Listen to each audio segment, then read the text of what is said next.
आणि आज या व्यासपीठावर मी तुम्हाला शब्द देतो की या श्रीरामपूरमध्ये पुढच्या कालावधीमध्ये मी सातत्याने येईल आणि मी तोपर्यंत श्रीरामपूर सोडणार नाही जोपर्यंत रात्री 12 वाजता आपली मुलगी एकटी बाहेर फिरायला मोकळी होणार नाही तोपर्यंत श्रीरामपूर सोडणार नाही।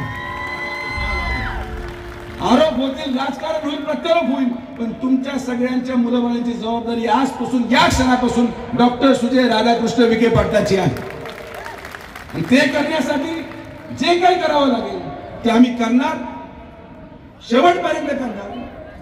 मतासाठी लाचार आम्ही नाही, समाज सुरक्षित राहावा या दृष्टिकोनातून माननीय आमदार राधाकृष्ण विखे पाटील साहेबांची भूमिका आहे, कैलासवासी बाळासाहेब विखे पाटलांची भूमिका होती आणि आज माझी देखील भूमिका आहे। तर प्रत्येक वॉर्डाच्या कार्यक्रमामध्ये जनता दरबारामध्ये लवकर भेटू, तुम्ही समस्या सांगा, सोडवणूक आम्ही करू हा शब्द या ठिकाणी देतो।